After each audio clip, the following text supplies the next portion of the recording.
जी अस्सलाम वालेकुम guys, this is me Farwa. Welcome to Indian insight. आज हम लोग डिस्कस करने जा रहे हैं definitely the Iran Israel conflict. Recently ये हाईलाइट हुआ है, ठीक है, और मिडिल ईस्ट क्राइसिस की ये एक इम्पॉर्टेंट डायमेंशन होगी। और आज जो हम लोग इस लेक्चर के अंदर डिस्कस करेंगे बेटा, वो बेसिकली क्या है, हम लोग डेफिनेटली एक एवरग्रीन आर्टिकल की मदद से, न्यूज़ आर्टिकल की मदद से इन सारे पॉइंट्स को डिस्कस करेंगे। सबसे पहले हम लोग ये देखेंगे कि कैसे कैसे ईरान इसराइल का जो अभी रिसेंटली कॉन्फ्लिक्ट हुआ है, ये एक बड़ी ही कह लें सॉलिड केस स्टडी है इंटरनेशनल लॉज की वायलेशन की। ठीक है, पास्ट में भी बहुत सारी जगहों पे इंटरनेशनल लॉज जो हैं बेटा वो वायलेट होते रहे हैं, but this is the recent case study. Okay, then हम लोग देखेंगे इंटरनेशनल कोर्ट ऑफ जस्टिस का क्या रोल रहा। उसके बाद बेटा राइटर ने कस्टमरी लॉ के केस स्टडी को रेफरेंस किया हुआ है। ठीक है, उसमें उसने कैरोलाइन केस की बात की हुई है, and then 9/11 attack of USA on Afghanistan, इसकी उसने केस स्टडी ली हुई है। देन बेटा उसने राइटर ने हमें अगेन फर्दर बताया है कि देखिए बेटा, अटैक कर लेना इज नॉट द बड़ी थिंग। ठीक है, डेफिनेटली इंटरनेशनल पीस के लिए तो अटैक होना ही नहीं चाहिए ना। अटैक हो गया, वायलेशन ऑफ इंटरनेशनल लॉज हो गई, लेकिन अब जो स्टेट्स होती है ना बेटा, उन्होंने क्या करना होता है, उन्होंने जब अगर फॉर एग्जांपल वायलेशन हो गई है किसी लॉ की, ठीक है, उन्होंने अपने आप को इंटरनेशनली जस्टिफाई करना होता है कि हमने अगर ये एक्ट ऑफ रिटेलिएशन किया है या हमने किसी भी स्टेट के अंदर अटैक किया, वो उसको क्या करेंगे as per the UN charter या फिर आईसीजे के रूल्स के मुताबिक वो अपने आप को जस्टिफाई करे। तो ईरान ने कैसे खुद को जस्टिफाई किया, इसराइल ने कैसे अपने अटैक को जस्टिफाई किया, ये हम लोग देखेंगे। देन बेटा अगर कोई भी स्टेट किसी दूसरी स्टेट के ऊपर अटैक कर रही होती है, तो जरूरी नहीं है कि उनके दो स्टेट्स के अपने हालात बुरे हैं। इस कहीं ना कहीं इसके अंदर जो उस स्टेट होती है उसकी इंटरनल पॉलिटिक्स का भी बड़ा अहम किरदार होता है। ठीक है, हम लोग देखेंगे कि इंटरनल पॉलिटिक्स ऑफ ईरान जो है वो उसने मतलब कि क्या उसने भी ईरान को मजबूर किया है कि वो ये अटैक जो है इसराइल पे करे।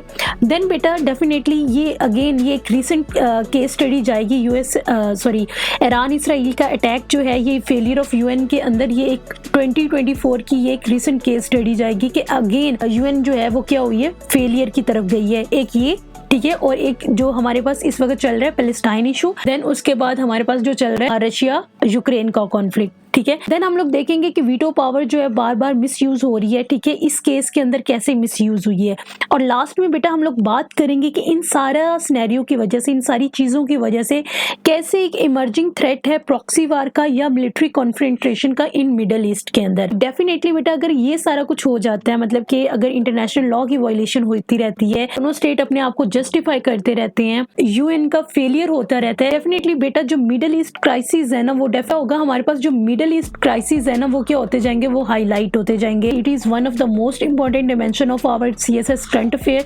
तो इसलिए हम लोग इसको डिस्कस करेंगे। चलने से पहले, आगे जाने से पहले मैं आप लोगों को बता दूं कि जो हम लोगों ने आर्टिकल करना है इसके अंदर बेटा, that is self defence politics. ठीक है, कि कैसे कैसे ईरान ने और इसराइल ने अपने आप को सेल्फ डिफेंस किया with the help of politics और इंटरनेशनल लॉज। उन्होंने कहा कि हमारा जो है, जो भी हम लोगों ने अटैक किया वो जस्टिफाइबल है। ठीक है, इसके अंदर ये आर्टिकल को लिखने वाले जो हैं दैट इज सिकंदर अली शाह, और मिडिल ईस्ट क्राइसिस के अंदर जाएगा, और डेफिनेटली ये आर्टिकल आपका पब्लिश हुआ है बेटा डॉन न्यूज़पेपर के अंदर। बेटा हमारे पास बेसिकली जैसे मैंने यहाँ से स्टार्ट किया था ना, एवरग्रीन आर्टिकल। ठीक है, अब देखें ये कहाँ पे आपका फिट होगा ये वाला आर्टिकल, एवरग्रीन आर्टिकल। अब देखें मिडिल ईस्ट क्राइसिस एक जनरल डायमेंशन हो गई, इंटरनेशनल लॉ की वायलेशन हो गई। ठीक है, उसके अंदर इसकी केस स्टडी जाएगी। ईरान इसराइल का कॉन्फ्लिक्ट अगेन कि कैसे मिडिल ईस्ट के जो हैं पीसफुल हालात हैं वो कभी भी अचीव नहीं हो सकते अगर ये दोनों स्टेट्स आपस में इनके कॉन्फ्लिक्ट रेजोल्यूशन ना हुई। Then ICJ favouritism. ठीक है, कि आईसीजे ये अभी हम लोग पढ़ेंगे कि इसने कैसे favouritism. Then UN failure and proxy war in Middle East. तो ये सारी डेफिनेटली कहीं ना कहीं आपकी रिलेट कर रही है बेटा मिडल ईस्ट के साथ, लेकिन डायमेंशंस अपनी अपनी है। ठीक है, यूएन एक ऑर्गेनाइजेशन हो गया, ठीक है, इंटरनेशनल लॉज जो है इसकी वायलेशन हो गया, स्टेट लेवल के कॉन्फ्लिक्ट्स आ गए, प्रॉक्सी वार्स हो गई आपस में, इधर उधर की स्टेट्स जो है आपस में लड़ रही हैं। तो ये सारे जो है डायमेंशंस जो है वो इस आर्टिकल के जरिए हम लोग कवर करने की कोशिश करेंगे, लेकिन इस तरीके से कवर कवर करेंगे कि हमारा जितना राइटर ने बताया हुआ है ना, उस चीज पे स्टिक रह के हम लोग उसे अपने करंट अफेयर के कम्पिटिटिव एग्जाम्स के पॉइंट ऑफ व्यू से देखेंगे। नेक्स्ट देखते हैं बेटा, सबसे पहले जो फर्स्ट हेडिंग है that is violation of international laws. अब हम लोग यहाँ पे देखने लगे हैं कि बेटा कौन कौन से इंटरनेशनल लॉज की वायलेशन हुई है, ठीक है। और ये एक इंपॉर्टेंट चीज है, आपने इसे अपने करंट अफेयर के नोट्स में ऐड करना है। The first one is article 24 of UN charter, इसकी वायलेशन हुई है। Then article 31 of Vienna convention, इसकी वायलेशन हुई है। एक एक करके मैं आपको बताती भी हूँ कि कौन सा आर्टिकल क्या मतलब कि स्टेट कर रहे हैं और किस तरह उसकी वायलेशन हुई है। Then again article 22 of Vienna convention on diplomatic relation 1961 और यूएन चार्टर का आर्टिकल 31,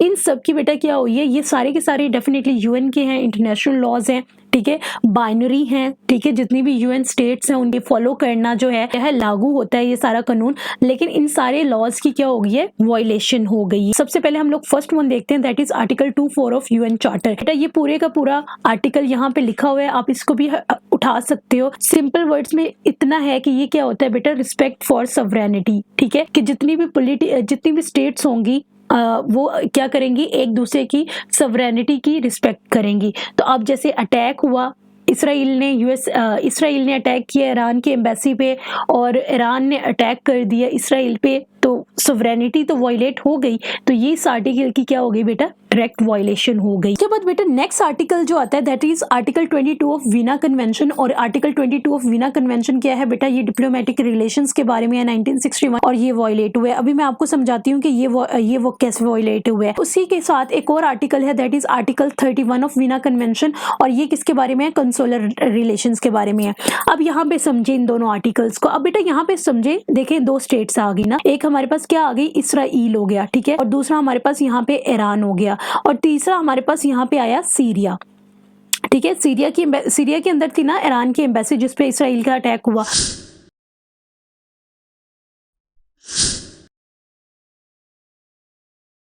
अब यहाँ पे देखें बेटा, by as per the principles of international relations, यहाँ पे ये जो एम्बेसी है ना, ये वाली एम्बेसी, फॉर एग्जांपल ये एम्बेसी जो है वो ईरान की है, ठीक है। इंटरनेशनल रूल्स रेगुलेशंस, आपकी जो एम्बेसी होती है ना बेटा किसी भी कंट्री के अंदर, ठीक है, बाय एरिया वो जहाँ पे मर्जी हो, लेकिन उसकी सवरेनिटी जो होती है ना, जिस कंट्री की वो एम्बेसी होगी वो उसकी सवरेनिटी मानी जाती है, ठीक है। मीनिंग दैट कि इस एम्बेसी के अंदर कोई सीरियन बंदा नहीं जा सकता, ठीक है।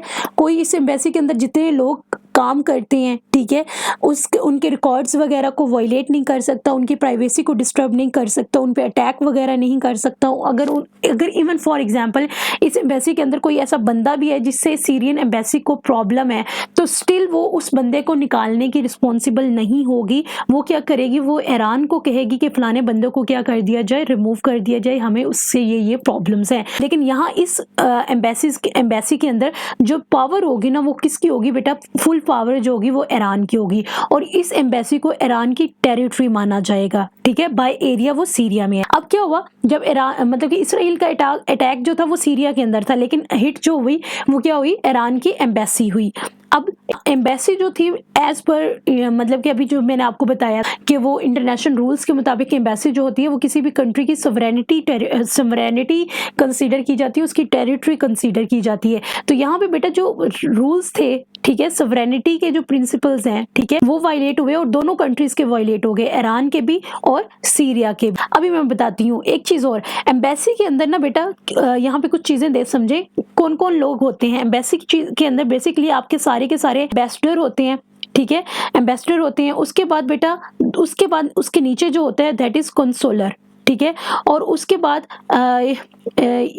एनवॉय, ठीक है, एनवॉय, और उसके बाद नीचे आते हैं आपके मिनिस्टर्स, ठीक है। अभी मैं आपको बताती हूँ ये कौन कौन होते हैं। बेटा एम्बेसडर तो डेफिनेटली हर कंट्री अपने किसी मुल्क में अपना एम्बेसडर भेजती है जो वहां पे जाके उस कंट्री का नुमाइंदा होता है। अब उस एम्बेसडर के नीचे जो काम करने वाले लोग होते हैं ना बेटा, उन्हें हम कहते हैं कंसुलर, ठीक है। अब डेफिनेटली एम्बेसी पे अटैक हुआ तो वहां पे जो उस एम्बेसी के अंदर जो लोग काम कर रहे थे तो उनके जो थे राइट थे, जो प्रिंसिपल्स थे, जो इंटरनेशनल सिनेरियो में लॉस थे, जो उन कंसुलर की राइट्स को, प्राइवेसी को, लाइफ सिक्योरिटी को प्रोटेक्ट कर रहे थे, वो वायलेट हो गए, ठीक है। एनवॉय क्या होता है बेटा, एनवॉय होते हैं हमारा वफ्द, ठीक है, जो हमारा वफ्द होता है, लाइक 10-12 लोगों का या 5 लोगों का वफ्द जाता है, वो अग्रीमेंट करता है किसी दूसरे कंट्री के अंदर, और अग्रीमेंट करने के लिए जैसे दौरे के लिए हम जाते हैं तो 5-4 लोग अग्रीमेंट करके वापस आ जाते हैं। ठीक है, तो वो क्या होता है, आपका एनवॉय होता है। और मिनिस्टर्स भी आपके सेम वही काम करते हैं, अग्रीमेंट्स वगैरह ट्रीटी सिग्नेचर करने के लिए जाते हैं और वापस आ जाते हैं। लेकिन 2 लोग जो आपके एम्बेसी के अंदर हमेशा परमानेंट रहते हैं, दैट इज एम्बेसडर और आपके कंसोलर, और इन दोनों के राइट्स जो हैं बेटा वो क्या हुए, इस मतलब कि एम्बेसी अटैक के अंदर क्या हो गए, वायलेट हो गए। अब नेक्स्ट देखें, इंटरनेशनल कोर्ट ऑफ जस्टिस। तो राइटर ने 2 केस स्टडीज छोटी छोटी उठाई हुई हैं, लेकिन अच्छी थी और डेफिनेटली बहुत ही ज्यादा रिलेटेबल थी। एक उसने केस स्टडी उठाई हुई है यूएसए की, और दूसरी उसने केस स्टडीज उठाई हुई है मैक्सिको। अब बेटा क्या हुआ था, अभी वो इसको रिलेट करके बताएगा। वो क्या कहता है, concerning to the United State diplomatic and consular staff in Tehran 1980 के अंदर 80 की ये बात है। क्या हुआ था बेटा, एक ईरानियन स्टूडेंट्स क्या हुआ था, असला लेके किस में घुस गया था, यूएसए की एम्बेसी के अंदर, जो कि एम्बेसी कहाँ पे मौजूद, तेहरान के अंदर मौजूद थी। अब आईसीजे ने क्या किया, उस आईसीजे ने कहा कि ये हमारे पास डिप्लोमेटिक रिलेशंस और डिप्लोमेटिक और कंसुलर रिलेशंस की वायलेशन हुई है। उसने क्या किया बेटा, ईरान को गिल्टी प्रूफ किया और ईरान ने माफी मांगी, और जो यूएसए की एम्बेसी थी उसे दोबारा क्या किया गया, रिस्टोर किया गया। ठीक है, as per the orders of ICJ. ठीक है, ये होगी एक। बेटा नेक्स्ट जो केस है ये मोस्ट रिसेंट है, दैट इज केस, ये केस दायर किया गया है आईसीजे के अंदर बाय मैक्सिको। और इस केस में क्या है बेटा, इस केस में उन्होंने कहा हुआ है कि डेफिनेटली एक कंट्री हो गया मैक्सिको, में एम लिख रही हूँ। ठीक है, और यहाँ पे एक कंट्री हो गया एक्वाडोर, जिसे मैंने ई से रिप्रेजेंट किया है। ठीक है, और इस एक्वाडोर के अंदर बेटा एक छोटी सा मैं एम लिख रही हूँ, ये क्या कर रहा है, ये मैक्सिको की एम्बेसी को रिप्रेजेंट कर रहा है। ठीक है, कि ये जो एम्बेसी है वो किसकी है, मैक्सिको की है। अब बेटा क्या हुआ था कि एक इक्वाडोरियन पॉलिटिशियन ने क्या किया हुआ था बेटा, पॉलिटिशियन ने इस एम्बेसी के अंदर क्या ली हुई थी, पनाह ली हुई थी। ठीक है, अब as per the international rules ये एम्बेसी जो है मैक्सिको की है, तो डेफिनेटली यहाँ से इसके अंदर कोई भी बंदा without the permission of Mexico inter नहीं हो सकता। लेकिन एक्वाडोर की पुलिस ने क्या किया, एक्वाडोर की पुलिस इस एम्बेसी के अंदर गई और उस पॉलिटिशियन को उन्होंने क्या कर लिया, अरेस्ट कर लिया। तो बेटा मैक्सिको ने क्या किया, आईसीजे के अंदर एक केस दायर किया, एक्वाडोर ने क्या किया, हमारी सॉवरेनिटी को वायलेट किया है। अब देखिए यहाँ पे तो दोनों केस हो गए, यूएसए का अपना हो गया, मैक्सिको का अपना हो गया, और आईसीजे ने डेफिनेटली उस पर कोई ना कोई रद्द अमल भी दे दिया। आगे देखते हैं हुआ क्या, ये हो गया। और यहाँ पे देखें ये सारा केस जो है ये थ्योरी में यहाँ पे लिखा हुआ है। ठीक है, आप एक दफा इसे पॉज करके पढ़ सकते हो। अब बेटा यहाँ पे देखें यूएसए के केस और दोनों मैक्सिको के केस में आईसीजे ने अपना रोल अदा कर दिया, लेकिन व्हाट अबाउट ईरान। ठीक है, ईरान की भी तो एम्बेसी पे ही था ना। ठीक है, था नहीं था जो भी था, लेकिन एम्बेसी तो उसकी हिट हो गई ना डायरेक्ट। ठीक है, तो उसकी सॉवरेनिटी का क्या, तो जब इसको क्रिटिसाइज किया गया तो ईरान ने अपने आप को कैसे डिफेंड किया, ईरान जस्टिफाई द अटैक। अब ईरान ने जो इसराइल पे अटैक किया उसने क्या कहा, laws of arm conflict of UN charter ने कौन सा अपना राइट यूज किया, that is right of self defence. Right of self defence बेटा क्या है कि कभी भी कोई कंट्री आपकी सॉवरेनिटी को अगर हिट कर रहा है, ठीक है, सॉवरेनिटी को हिट कर रहा है, तो आप क्या कर सकते हो बेटा, आप अपने राइट ऑफ सेल्फ डिफेंस को यूज करते हुए रिटेलिएट कर सकते हो। ठीक है, तो ये यूएन चार्टर आर्टिकल 51 के अंदर है। ये आर्टिकल 51 मैंने लिख दिया है, आप एक दफा इसको पॉज करके रीड आउट कर लीजिएगा। लेकिन मेन बात यही थी कि ईरान ने अपने आप को, अपने अटैक को जस्टिफाई किया है आर्टिकल 51 ऑफ यूएन चार्टर को यूज करते हुए। आगे देखें बेटा, सिर्फ यही लॉज नहीं होते, आगे कुछ और भी बात है, that is customary law. Customary law जो है ना, बेसिकली ये कस्टम से निकला है। ठीक है, कस्टमरी लॉज जो है कस्टम से निकला है कि आपका जो सेल्फ डिफेंस है, ठीक है, वो कैसा होना चाहिए। एज पर अभी हम लोग पढ़ेंगे कोरालाइन इंसिडेंट्स, उसको भी हम लोग डिस्कस करते हैं।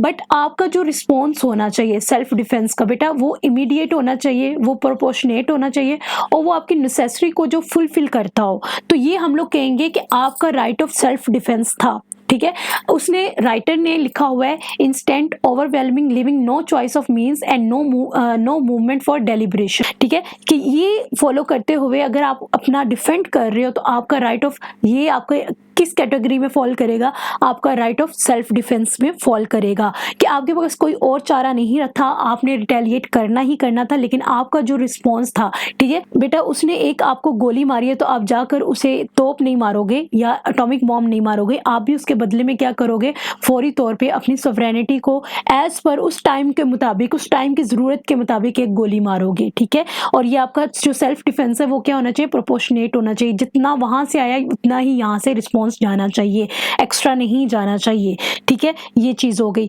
उसके बाद आगे आगे या बेटा मैं बात कर रही थी कैरोलाइन केस की। अब यहाँ पे राइटर ने दो केसेस को हाईलाइट किया हुआ है, ठीक है, और ये दो केसेस किसकी सेंस में आ रहा है बेटा, सेल्फ डिफेंस की हेडिंग में आ रहा है, ठीक है, सेल्फ डिफेंस पॉलिटिक्स की हेडिंग में आ रहा है।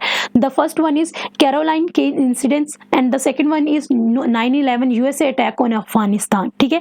अब ये कैसे कि कौन से इंसिडेंट्स ने कैसे खुद को सेल्फ डिफेंस के प्रिंसिपल को फॉलो करते हुए कि क्या होता है कोरालाइन इंसिडेंट, ठीक है, राइटर ने सिर्फ कोरालाइन की नाम यूज किया है, तो सिर्फ आपकी एक कंसेप्चुअल अंडरस्टैंडिंग के लिए मैं थोड़ा सा इसे एक्सप्लेन कर देती हूँ, ठीक है, ताकि आपके ज़हन में रहे कि ये कैसी क्या चीज़ था, क्या वाकया था। यूएस हिस्ट्री के बच्चों को डेफिनेटली ज़्यादा अच्छा आइडिया होगा, बट बात इज दिस कि कोरालाइन क्या थी बेटा, एक अमेरिकन स्टीम वेसल था, ठीक है, और यूके और यूएसए और यूके के अंदर वॉर हो रही थी, 1837 की ये बात कर रहे हैं, ठीक है, 1837 के ये इंसिडेंट, ठीक है।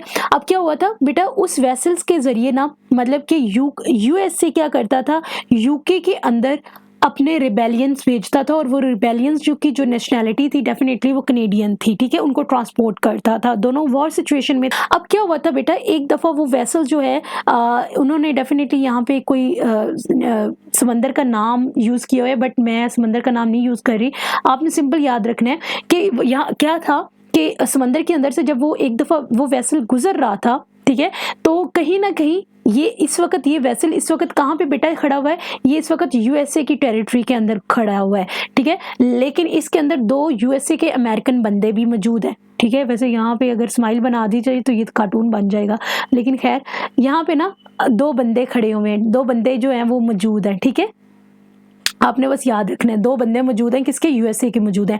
अब बेटा, और ये यूएसए की टेरिटरी के अंदर यूके ने क्या किया, मौका ढूंढते हुए, क्योंकि डेफिनेटली बेटा रिबेलियंस आते थे, वॉर लाइक सिचुएशन थी, ठीक है, उनको नुकसान होता था यूके को, उन्होंने क्या क्या किया बेटा, उन्होंने इस कश्ती को, चलती कश्ती के अंदर क्या किया, मतलब कि आग लगा दी, ठीक है, मतलब कि इस कश्ती को, चलती हुई कश्ती को लाइक क्या कर दिया, आग लगा दी।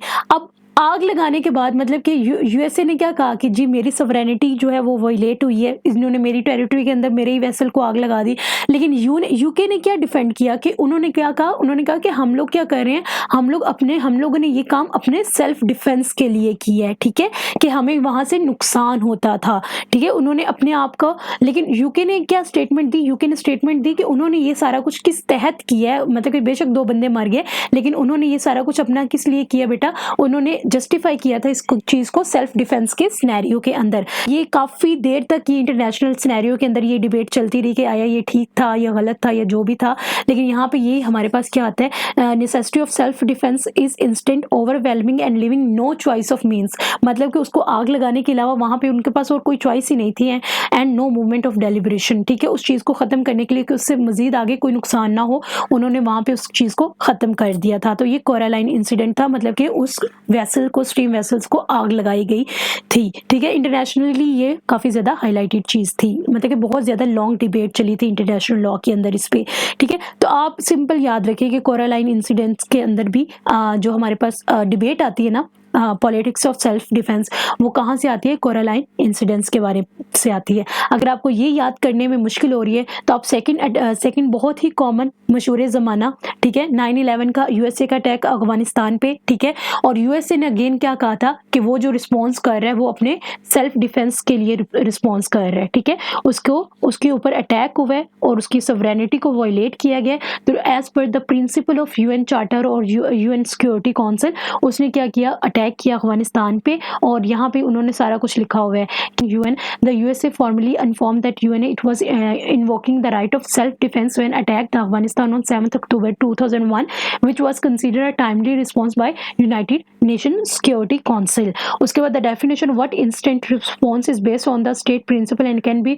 अब यहाँ पे देखें, अब सेल्फ डिफेंस में बेटा शायद कहीं आपको लग रहा होगा इंस्टेंट रिस्पांस से कहीं आप मिक्स ना कर दें सेल्फ डिफेंस को कि आपने फौरी फौरी देना है, फौरी फौरी नहीं देना। अब जैसे ईरान की एम्बेसी पे अटैक हो गया, ठीक है, ने लगभग एक वीक के बाद उस अटैक का क्या किया है, रिस्पांस किया है। तो वो ये हो सकता है कि आप कुछ दिनों के बाद भी उसका रिस्पांस कर सकते हो और कुछ वीक्स के बाद भी उसका रिस्पांस कर सकते हो। जो भी आप पे अटैक हुआ है उसको डिफेंड करने के लिए, उसको रिटेलिएट करने के लिए, ठीक है। ऐसा नहीं है कि अगर अटैक ईरान फौरन अटैक बैक करता तो वो उसका सेल्फ डिफेंस में था और वीक के बाद किया तो वो उसका सेल्फ डिफेंस नहीं है। उसने अपना आपका सेल्फ डिफेंस करने के लिए अगर वो कुछ वीक्स के बाद भी है तो फिर भी that is acceptable in international scenario, ठीक है।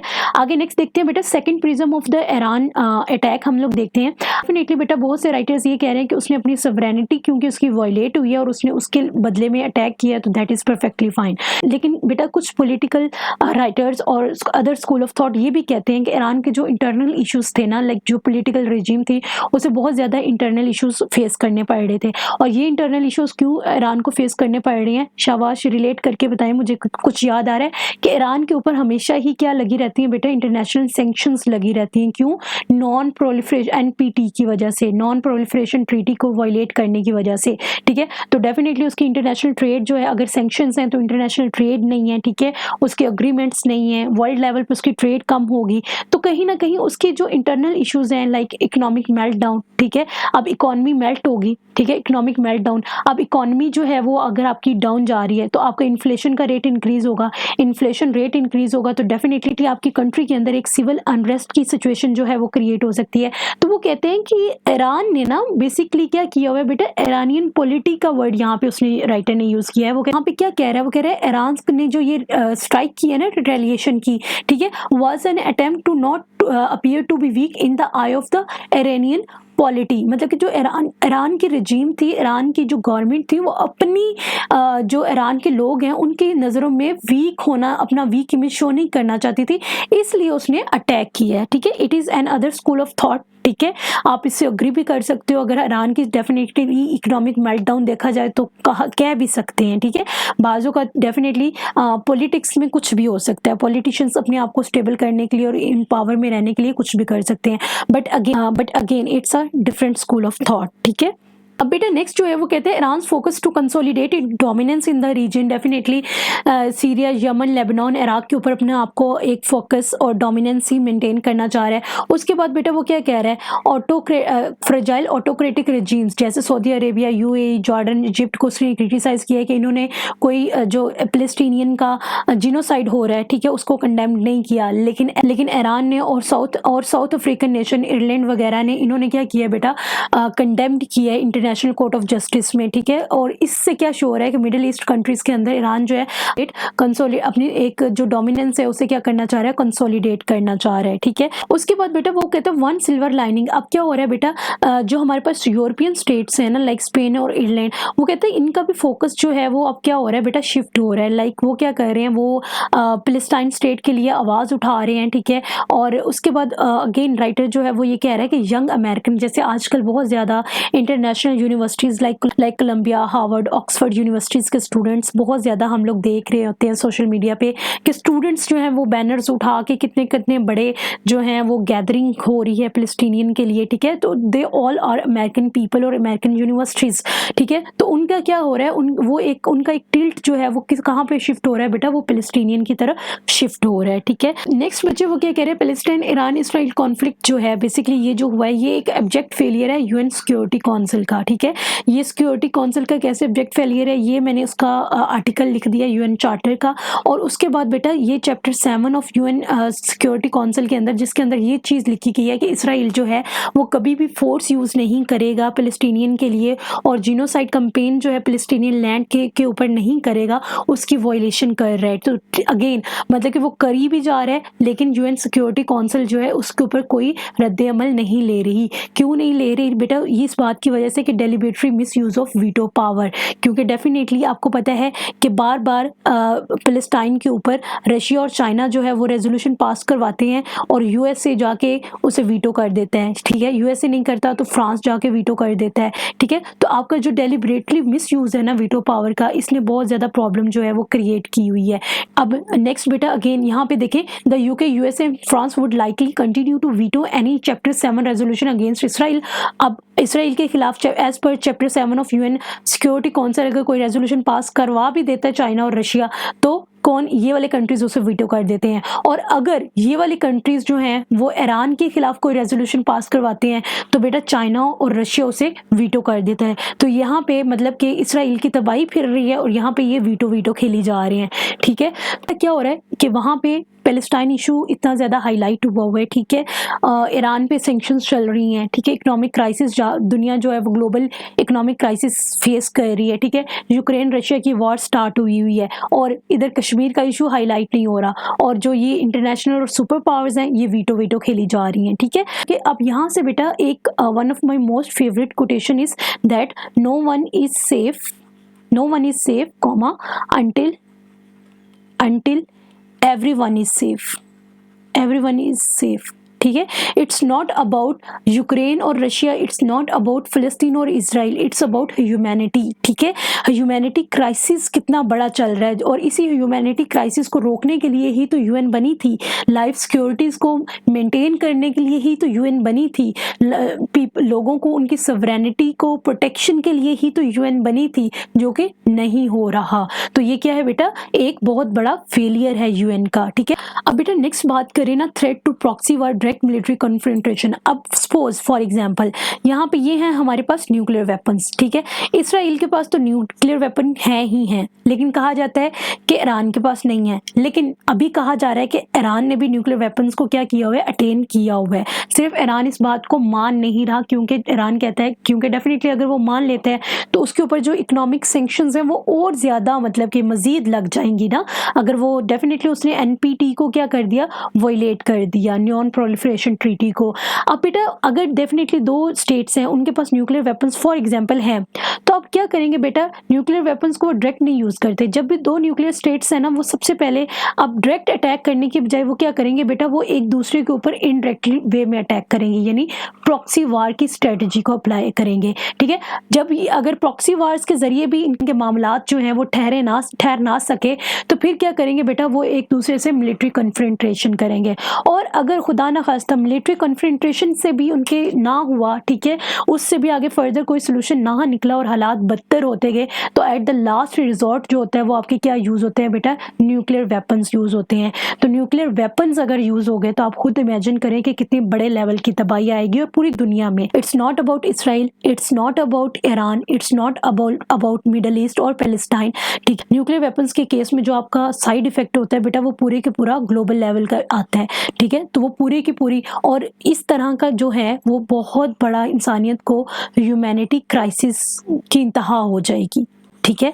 तो मिसाल क्या है? तो बेटा बात करने का मकसद ऑल ओवर जो चीज़ें हमने डिस्कस की कि रूल्स बने हुए हैं लेकिन वॉयलेट भी हो रहे हैं, और वॉयलेशन के साथ साथ कंट्रीज उनको जस्टिफाई भी कर रही हैं, ठीक है। यूएन जो है वो सिर्फ एक सिंबॉलिक है, ठीक है, एक सिंबॉलिक रह गई है। इतना बड़ा इंसिडेंट यूएसए ईरान और इसराइल का हुआ, उसने कोई अपना रोल अदा नहीं किया, ठीक है। तो ये था कुछ बेटा, इसमें से अब आपको जो जो चीज़ें अच्छी लगती हैं वो आप अपने डेफिनेटली नोट्स में ऐड कर दीजिएगा। लास्ट में बेटा राइटर अपनी बात को कंक्लूड जो है वो इस बात पे करता है, a disquieting shift in the maintenance of global peace and security, ठीक है। तो एक तो मिडिल ईस्ट का क्राइसिस के इन दोनों कंट्रीज की वजह से इंटरनल हालात भी ख़राब हैं, विद इन द स्टेट्स भी ख़राब हैं, विद इन द रीजन भी ख़राब हैं, और डेफिनेटली ये दोनों कंट्रीज़ मिलके आपकी ग्लोबल पीस और सिक्योरिटी को भी क्या कर सकते हैं, थ्रेट कर सकते हैं। तो एक डिस्क्विटिंग होता है मायूस कुन, ठीक है, मायूस कुन शिफ्ट नज़र आ रहा है हमें, कि हमें कोई हालात जो हैं वो अच्छे होते हुए नहीं नज़र आ रहे। अगर हमारे पास जैसे वीटो पावर यूज़ होती जा रही है, यूएन सिक्योरिटी काउंसिल्स की रेजोल्यूशन कोई कारआमद साबित नहीं हो पा रही हैं, ठीक है। तो इट्स ऑल। लास्ट में ये हमारा व्हाट्सएप नंबर है, डेफिनेटली इस लेक्चर की ये जो PDF स्लाइड्स हैं ये आपको व्हाट्सएप ग्रुप में मिल जाएंगे। अगर आपको लेक्चर अच्छा लगा हो तो please do a like and subscribe, it's like it's just give me a different kind of motivation. अगर आप इसी तरह का एक और अच्छा सा evergreen article Pakistan political crisis के ऊपर पढ़ना चाहते हैं तो आप यहाँ पे क्लिक कर सकते हैं, और अगर आप क्लाइमेट चेंज पे आर्टिकल पढ़ना चाहते हैं तो आप यहाँ पे क्लिक करते हैं, मैं आपको वहीं पे मिलूंगी।